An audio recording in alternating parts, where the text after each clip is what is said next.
All right, 3, 2, 1. Susan, take it. No, I'll do it.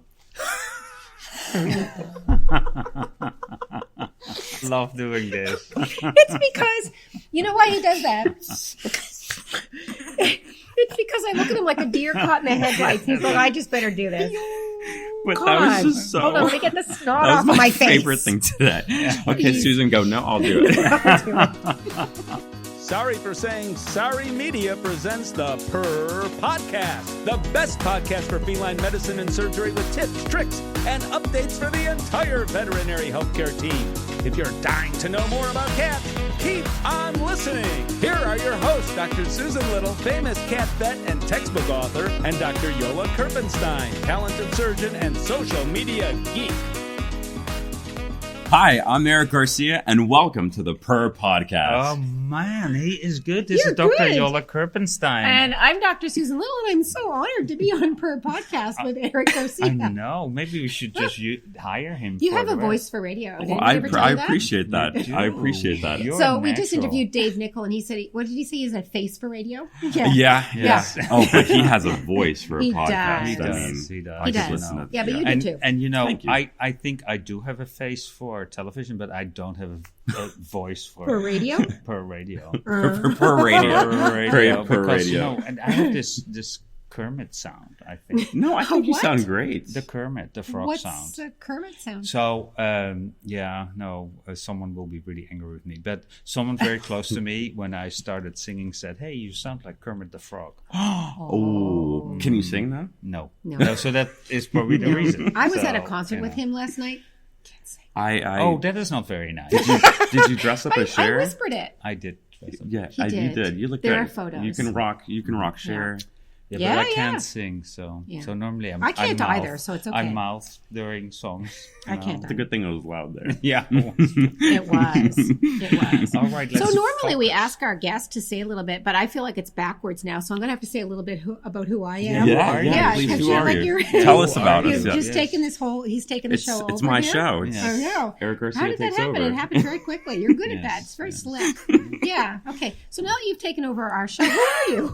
So a lot of things happen during these shows. You know, Yes. we had Terry, who was amazing, and Terry we- Curtis, who talked to us about feline behavior. Do you know Yes. Terry? Yeah, she's out of Florida? UF, right? Yeah, She's yeah. very famous around Yeah, these yeah. parts. She should She's be. awesome. Yeah. And Yep. she gave us such a good idea for a new podcast. So She we're did. starting that. But we won't talk about it here No. because we don't want to. I'm curious. Yeah. Okay. So This is when the unscripted. microphone goes off, we'll tell you. Okay. Because you Yep. need to be part of it. It's a movement. Yeah. Oh, I love being It's part of a Yeah, movements. yeah. Like It's for a the last movement. at least hour and a half, it's been a movement. It's a movement. Hey, you know. it all starts here at VMX, right? And it's not a bowel movement.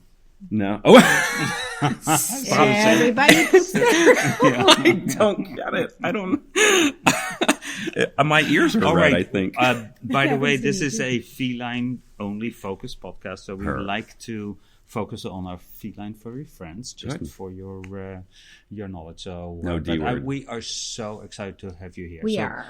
Please give us a little bit of background, if possible. Yeah, so I'm an IT and digital marketing consultant. I help veterinary practices really help enhance their digital marketing communication strategies. The approach that I like to give is, I did work in a practice for a very long time, so I try to make sure, what it was like working in those days and give advice that I think real practices can take back. I think why I'm excited about the Purr Podcast is because I've been doing a lot of research just about cat owners and the opportunity that exists when it comes to reaching cat owners online, which I think is a huge missed opportunity. Yeah. Yep. Eric and I have been working on a little global project with a company that's really kind of started to immerse us in this. How do you communicate? I mean, not just in general, but how do you focus it to cat owners? So that's actually. So what have you learned? Actually, Yeah, That's a well, really good topic. for me, the most startling statistic, and this was an AFP study, was just the fact that cat owners don't believe that their cats hide symptoms and illness. Yeah. Like that just boggles Yeah. my mind Crazy. to think that they don't think that their cats are No. capable of becoming sick or They ill. think they're well. Absolutely. They think they've never been sick. My and- cat is fine. Yeah, I mean, aren't they all? They live to be 20. They don't ever need care. You feed them when they're hungry. Yeah, it's the curse of the cat, right? So they hide their clinical signs. Yeah. I like that we're going to call this podcast The Curse of the Cat. The Ooh. Very nice. It is really. it's like their strength and it's their weakness. Yeah. So owners struggle with that, but veterinarians struggle with it too. Well, and I think but this is where social media comes into play, is because we have an opportunity to educate cat owners about the fact that Jolle is pointing at my socks that are not D-related right now. Yeah. That are D-related. I know. And I thought about wearing my cat socks today. But we'll forgive you. Yeah, it's okay. I'm so sorry. I'm just going to put this down so no one sees Don't it. distract us. But yeah, no distractions, not at all. But this is where social media, and the both of you both have a great presence on social media. I think this is where we can start sharing that, this is actually not true, and you need to be aware of this. We do. Yeah, you do a decent job.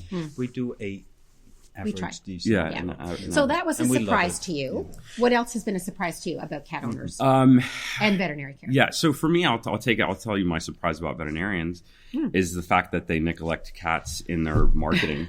They do. No kidding. Yeah. So here's something that we know about cats and what cat owners perceive. And we know that veterinarians aren't doing much with their marketing to even show people that cats are a species that they service. That should get veterinary care. Yeah, and if you just go to a typical veterinary practice's website, you don't see cats I know. throughout most of the website. You see puppies. A picture of a kitten somewhere if you're lucky. Or a cat in a cage. Oh, do we get snacks? Yeah, we get Oh, good God. Excuse me.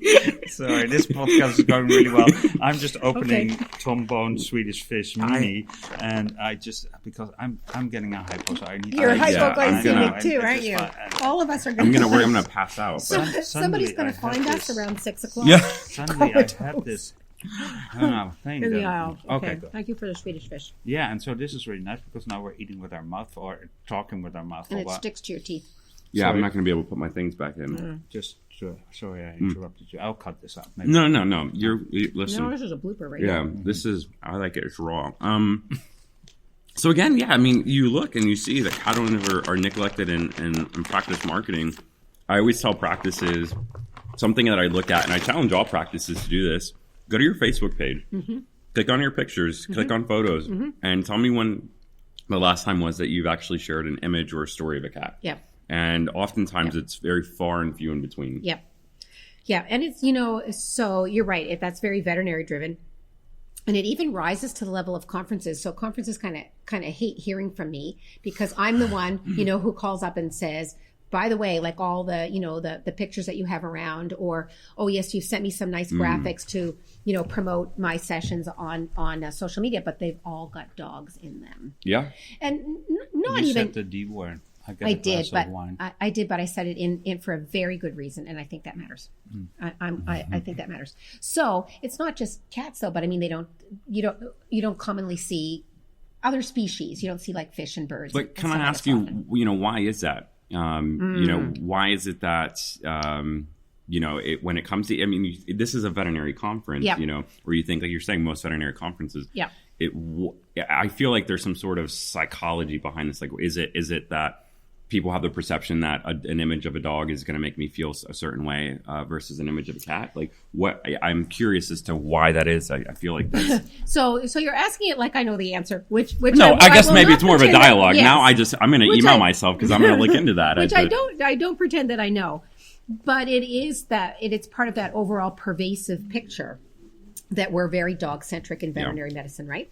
So most veterinarians, even though they may have in their community maybe as many or more cats as pets, they still see more dogs, right? So everything tends to be weighted towards dogs, and that leaches or leaks over into, I don't know whether it's any online presence that veterinarians look at, the websites that we look at, the conferences that we go to. So and Jolle knows you've seen examples of me like calling companies out and saying, hey, wait a minute. You've provided like a beautiful bag for attendees, and the only species on the bag is dog. Yeah. So we do it ourselves. Sure, absolutely. Right? We do it ourselves. Oh, there's a cat here. I know. Oh, but this is, Hills is very well aware. Yes. Hills pay special attention to it. But you're right, and I have an answer, I think. Oh, I'm curious, Because, I think it is subliminal to that so Susan pointed it out to me too, and I'm taking a lot of cat pictures, and I really make I try to have special attention to when I see a cat to take a picture of it. But dogs are kind of more, it's easier to take a picture of a dog. I don't disagree with that. It's easier. That's true. Because, I was trying to make a picture of Bug, the cat, which I love. Yes, we love Bug, Ken Lambrecht's cat. Yeah. And so, and so it took me like 15 takes to take a good picture. And she is a photogenic cat. She's an awesome cat. Yeah, and she's an awesome cat. And so, but then I started to think about it. So if you take pictures of cats in natural habitat, so without disturbing them, it's easier. Yeah. But you need to actively do an effort. Absolutely, yeah. You're right. It does take more effort. It's not like going into an exam room and there's a cute dog in here. Let's go take a picture, because the cat's not going to be doing something that's holding a toy in its mouth and walking around. What do clinics say though when you point it out to them and they go, "Oh my gosh, look at that"? What do they say? Yeah, so they don't. They say they never realize it. They never thought about it. I have heard where they say it's easier. I have another reason, because if you look at. We often use a lot of stock photos in there. And if you look at, there's 1,000 stock photos of dogs, and there's one cat. Yeah. So what do we think about stock photos, Eric? Well, we do not love stock photos at all. No, but even the one that you buy, Yeah. No, you're right. You're right. Well, there was one that we shared at Wasava where when you do actually come across a stock photo of a cat, it's like an injection being given into the abdomen, and it's a pretend veterinarian holding it with the cat open mouth breathing. And we're like, this is a great stock photo for a veterinary website. Exactly. No, we do not feel great about stock imagery. And to the point of taking pictures, I always advise practices, you need to hire a photographer. We need to get away with the generic stock imagery that's online. Yeah. It's easy, it's quick, I get it, but it's not who you are. No, it isn't who you are. It's who somebody else thinks somebody else is. Absolutely. Yeah. The Win Feline Foundation has been funding cat health studies for 51 years. If you have a cat or have ever treated a cat, nearly everything we know was once funded by this nonprofit, totaling about $6.5 million. From understanding retroviruses, FELV and FIV, to more recently targeting gene defects responsible for HCM in the Ragdoll and Maine Coon breeds. The Win Feline Foundation Pet Memorial Program offers veterinary professionals an opportunity to reassure clients that their beloved cats have not been forgotten, and those dollars support health studies that benefit the lives of all cats. Contributions totaling $150 or more receive a certificate suitable for framing or display in your clinic. Imagine being able to treat kidney disease more effectively, using stem cell therapy to cure stomatitis, or drugs to treat FIP are actually within grasp. Consider your support in telling your clients about the Win Feline Foundation and a free newsletter at winfelinefoundation.org.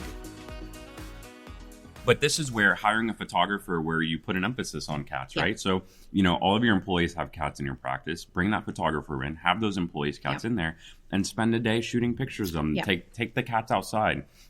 Have the cats in the exam room. I have an example I shared in a lecture that I gave recently, where it was a veterinarian that went back. He hired a photographer, and it's one of the most amazing pictures because it tells a good story. But it's the veterinarian in the exam room with the technician. You see this cat standing on a quilt, a hand-woven quilt, instead of the cold, sterile table, which we know is a no. Exactly. Yep. And then you see this. There are treats that are on the table.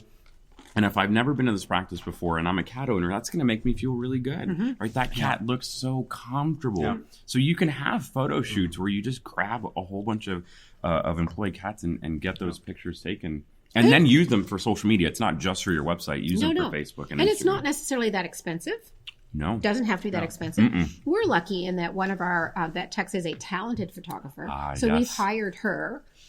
So we didn't make it like as part of your job. You need to take. We hired her separately. And I think that's a little bit of a tip, awesome actually, idea. It is. Many practices might have somebody who's talented. You don't have to be like. You can also gamify it. So you can say, we will pay you $2 for a good picture, or $1 or whatever it is, every picture that you make. the one thing I would like to say, and I always stress this when we're talking together too, and we love to talk together. We do. Is the fact that animals are also intellectual property. So if you take a picture of someone else's animal, you need to ask approval for that, especially when the person, if you have a stray cat that's walking around, right. Nobody knows. Sure. But, if you take a picture of a cat in your clinic and you know that there's an owner attached to it, that owner needs to give permission before you can use anything. And employees are not exempt from that. I think a lot of times we think, they're in the practice, they're automatically giving consent. You want to have that consent. You want to put it on file with all of their HR records and be safe. But you're absolutely right. That's something you taught me, because I never thought about the employee part of that, right? So we added it into the annual contract that employees sign. It needs to be an active opt-in, though. I mean, that's the only thing. You have to check a box. Yeah, they do. They sign it or they don't, right? So can I mention something that you mentioned that I thought it was really cool, and it's kind of aside the point. So I agree. I think look within, ask your staff members. I know some veterinarians who do it as a hobby, but I love that you paid her as it was her side business. I think that's really cool. Yeah, we paid her I think that separately. sends a great message to her. I bet you a lot of practices might have somebody within the practice, or have somebody who knows somebody. It doesn't have to be a photographer to the stars. Yeah. It just has to be somebody who knows their way around a camera and can take some good images. The one thing I will say, though, is that before you hire a photographer, you do need to look at their portfolio of work. Sure. One of the issues that I do see with practices hiring photographers and not giving them advice on how to shoot images, tasking them, is what I often see is I see reception areas with no people in them. Yeah, that's so common. I see that it's like they empty the place out. It's like, get and away. they make it perfect, and it's a ghost town, and then they take and photographs. The photographer thinks it's the best image, or like they take a picture of the lab equipment. It's like you're going to sell. It's like you're listing it online. Yes, it's like it's real estate. Yeah. It's real estate photography. I didn't think of it that way. Especially fisheye. Absolutely. Yeah. So you don't want that. Well, we're not doing anything. They want people doing their jobs. A cat owner is not going to go to that and say, that's an amazing reception area. Yeah. Like, I can't wait to come to that practice. Yeah, really, yeah. I just hope there's somebody in it when I arrive. And it looks really ugly. Yeah, absolutely, yeah. No, the worst part is you go to the house and then everybody is there. Yeah. Stuff all around. Yeah, or bottles of stuff thrown around. Yeah. So I always tell practices, let the photographer know that you want to capture the human-animal bond, culture, and compassion. Right. So I want to feel the culture of the practice by the team members working together. I want to see the teamwork. I want to see compassion. I want to see you in the exam room actually showing love during a visit. And I want to see the human-animal bond. I want to feel it. But you don't want to see clutter. No, absolutely. No Rocal bottles in the background or miscellaneous blood splatter. And you really don't want to see blood. No. And actually, I'll extend that. You don't want to see red on a website, on a veterinary practice's website, or any medical. It elicits blood, and that's a big no-no in marketing. It's just too close, The interesting thing is, so as a surgeon, there's always blood. So yes, but it's all about the angle. I have a really active surgery website where we show a lot of pictures that are bloody. Yeah. I love it. And it's an open, and I specifically want to have it open access. So some of those pictures will be, Facebook will put a little eye on it and you click on it. But there are a lot of pictures that are not. I know it can be offensive for clients and that sort of thing. So but you're not trying to get them to come to a practice. Right. That's a little bit different purpose. Yeah, I'm not researching a veterinarian.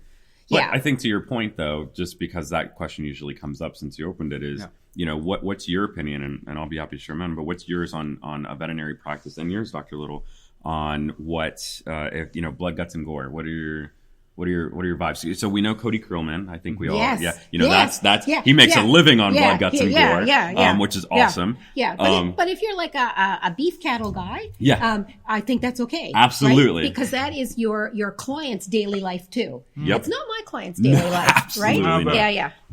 So there's a little difference. Cat owners probably are a little more sensitive to it. I would agree. But they do have an interest. If you just show gore without any reasoning, then it is just gore. Sure. And then you attract people that whatever. But if you, for instance, Dr. Julius Liptak, who is doing an awesome job. He has a closed Facebook site, but he does an awesome job with explaining exactly what you see. It's very educational. And then I would say, it has a purpose. The other thing that I think that we often do is make things too nice. So here you have these awful teeth of a cat, and everybody thinks it's normal. No, that's what you need to show the owner. This is really not normal. Absolutely. And so you have to show some gore to be able to express to them. So this is normal teeth, and these are teeth that are completely out of whack. Absolutely. And you should have done We'll something. do that with a before and after in the same cat. But it's still core. Yeah. And I would extend it. So I would extend it by saying this as well, because I see a lot of practices make this mistake, as they share just pictures of teeth, maybe as bad as the teeth can get, or maybe before and after. But I want to see a story behind that cat. You know, what was it? Yeah. Why are those teeth bad? How did it get to that point? And then more importantly, how were you as a veterinarian able to actually help that cat? So I just love that you said the word story, because I think that's something that I learned from you, and I learned from some other people like Jolle too. And it taught me to make sure everything has a story. It could be a short story, it could be a long story, but there needs to be some story, because as humans, that's how we connect. We connect with a story. So thank you so much, Eric, for the first part of this podcast. It's awesome to have you here. And I'm very excited because in 2 weeks we have another one with you. And we have covered quite a lot of topics already. And I think social media and how to communicate with your clients is very, very important. So we really appreciate it. Yes, thank you so much, because we really do. All of us are interested in this. We all use, I wouldn't say all of us, but most of us use social media every day anyway. Certainly. And it's not that big a leap. No. It's not that big a leap to learn how to leverage that for your practice. We all communicate. Yeah, we all communicate. So if you're good in communicating, you're probably also good in social media communication, if you understand what the Absolutely. And it's two-part. There's a lot to say about it, but little steps at a time, baby steps. Exactly. That's wonderful. So thank you. Thank you for having me. I appreciate it. The opinions of this podcast are those by Dr. Susan Little and Dr. Jolle Kirpenstein. Veterinary medicine is a complex profession, and often there are multiple diagnostic and therapeutic options for different disease processes. If you're a pet owner with questions, please go to your local veterinarian. If you're a veterinary professional, ask your questions on our Instagram page @Purr Podcast. Dr. Susan Little is a feline medicine specialist with 2 cat-only hospitals in Ottawa, Canada. She is best known as an international speaker and as the author and editor of 2 textbooks, The Cat, Clinical Medicine and Management, and August, Consultations in Feline Internal Medicine. Along with 3 cats, she also admits to owning 2 dogs, and you can follow her on social media with the handle @CatVetSusan. Dr. Jolle Kirpenstein is a diplomate of the American and European College of Veterinary Surgeons and a big cat fan. His specialties range from surgical oncology and reconstruction to minimally invasive surgery. He is the author of 2 textbooks on basic and reconstructive surgery. Did you know he was allergic to cats? Jolle works currently at Hill's Pet Nutrition. You can follow him on social media with the handle @GVETSX.